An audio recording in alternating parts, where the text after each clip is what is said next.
بسم اللہ الرحمن الرحیم، شروع اللہ کے نام سے جو بڑا مہربان نہایت رحم والا ہے۔ ان فی خلق السماوات والارض واختلاف اللیل والنہار والفلک التي تجری فی البحر بما ينفع الناس وما انزل اللہ من السماء من ماء فأحیا به الارض بعد موتها وبث فيها من كل دابة وتصريف الرياح والسحاب المسخر بين السماء والأرض لآيات لقوم يعقلون۔ آسمانوں اور زمین کی پیدائش، رات دن کا ہیر پھیر، کشتیوں کا لوگوں کو نفع دینے والی چیزوں کو لیے ہوئے سمندروں میں چلنا، آسمان سے پانی اتار کر مردہ زمین کو زندہ کر دینا، اس میں ہر قسم کے جانوروں کو پھیلا دینا، ہواؤں کے رخ بدلنا اور بادل جو آسمان اور زمین کے درمیان مسخر ہیں،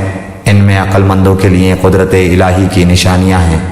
یعنی اگر انسان کائنات کے اس کارخانے کو جو شب و روز اس کی آنکھوں کے سامنے چل رہا ہے محض جانوروں کی طرح نہ دیکھے، بلکہ عقل سے کام لے کر اس نظام پر غور کرے اور ضد یا تعصب سے آزاد ہو کر سوچے، تو یہ آثار جو اس کے مشاہدے میں آ رہے ہیں اس نتیجے پر پہنچانے کے لیے بالکل کافی ہیں کہ یہ عظیم الشان نظام ایک ہی قادر مطلق حکیم کے زیر فرمان ہے۔ تمام اختیار و اقتدار بالکل اسی ایک کے ہاتھ میں ہے، کسی دوسرے کی خود مختارانہ مداخلت یا مشارکت کے لیے اس نظام میں ذرہ برابر کوئی گنجائش نہیں۔ لہذا فی الحقیقت وہی ایک خدا تمام موجودات عالم کا خدا ہے، اس کے سوا کوئی دوسری ہستی کسی قسم کے اختیارات رکھتی ہی نہیں کہ خدائی اور الوہیت میں اس کا کوئی حصہ ہو۔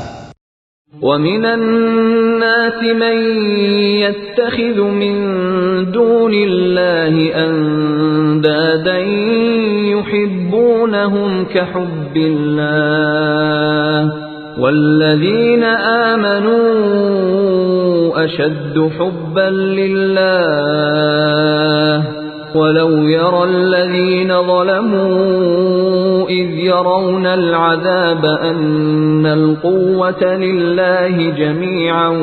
وَأَنَّ اللَّهَ شَدِيدُ الْعَذَابِ۔ بعض لوگ ایسے بھی ہیں جو اللہ کے شریک اوروں کو ٹھہرا کر ان سے ایسی محبت رکھتے ہیں جیسی محبت اللہ سے ہونی چاہیے، اور ایمان والے اللہ کی محبت میں بہت سخت ہوتے ہیں۔ کاش کے مشرک لوگ جانتے، جبکہ اللہ کے عذاب کو دیکھ کر جان لیں گے کہ تمام طاقت اللہ ہی کو ہے اور اللہ تعالیٰ سخت عذاب دینے والا ہے، تو ہرگز شرک نہ کرتے۔ کچھ لوگ ایسے ہیں جو اللہ کے سوا دوسروں کو اس کا ہمسر اور مد مقابل بناتے ہیں،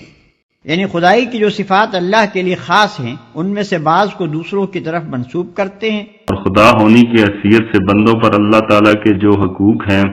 وہ سب یا ان میں سے بعض حقوق یہ لوگ ان دوسرے بناوٹی معبودوں کو ادا کرتے ہیں۔ مثلا سلسلہ اسباب پر حکمرانی، حاجت روائی، مشکل کشائی، فریاد رسی، دعائیں سننا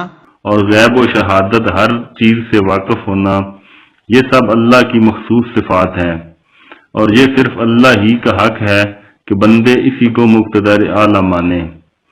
اسی کے آگے اطراف بندگی میں سر جھکائیں، اسی کی طرف اپنی حاجتوں میں رجوع کریں، اسی کو مدد کے لیے پکاریں، اسی پر بھروسہ کریں، اسی سے امیدیں وابستہ کریں اور اسی سے ظاہر و باطن میں ڈریں۔ اسی طرح مالک الملک ہونے کی حیثیت سے یہ منصب بھی اللہ ہی کا ہے کہ اپنی رعیت کے لیے حلال و حرام کے حدود مقرر کرے، ان کے فرائض و حقوق معین کرے، ان کو امر و نہی کے احکام دے، اور انہیں یہ بتائے کہ ان کی دی ہوئی قوتوں اور ان کے بخشے ہوئے وسائل کو وہ کس طرح کن کاموں میں کن مقاصد کے لیے استعمال کریں۔ اور یہ صرف اللہ ہی کا حق ہے کہ بندے اس کی حاکمیت تسلیم کریں، اس کے حکم کو منبع قانون مانیں، اس کو امر و نہی کا مختار سمجھیں، اپنے زندگی کے معاملات میں اس کے فرمان کو فیصلہ کن قرار دیں اور ہدایت و رہنمائی کے لیے اسی کی طرف رجوع کریں۔ جو شخص خدا کی ان صفات میں سے کسی صفت کو بھی کسی دوسرے کی طرف منسوب کرتا ہے اور اس کے ان حقوق میں سے کوئی ایک حق بھی کسی دوسرے کو دیتا ہے، وہ دراصل اسے خدا کا مد مقابل اور ہمسر بناتا ہے۔ اور اسی طرح جو شخص یا جو ادارہ ان صفات میں سے کسی صفت کا مدعی ہو اور ان حقوق میں سے کسی حق کا انسانوں سے مطالبہ کرتا ہو، وہ بھی دراصل خدا کا مد مقابل اور ہمسر بنتا ہے، خواہ زبان سے خدائی کا دعویٰ کرے یا نہ کرے۔ ایمان رکھنے والے لوگ سب سے بڑھ کر اللہ کو محبوب رکھتے ہیں۔ یعنی ایمان کا اقتضا یہ ہے کہ آدمی کے لیے اللہ کی رضا ہر دوسرے کی رضا پر مقدم ہو، اور کسی چیز کی محبت بھی انسان کے دل میں یہ مرتبہ اور مقام حاصل نہ کر لے کہ وہ اللہ کی محبت پر اسے قربان نہ کر سکتا ہو۔ إذ تبرأ الذين اتبعوا من الذين اتبعوا ورأوا العذاب وتقطعت بهم الأسباب۔ جس وقت پیشوا لوگ اپنے تابعداروں سے بیزار ہو جائیں گے اور عذاب کو اپنی آنکھوں سے دیکھ لیں گے اور کل رشتے ناطے ٹوٹ جائیں گے۔ وقال الذين اتبعوا لو أن لنا كرة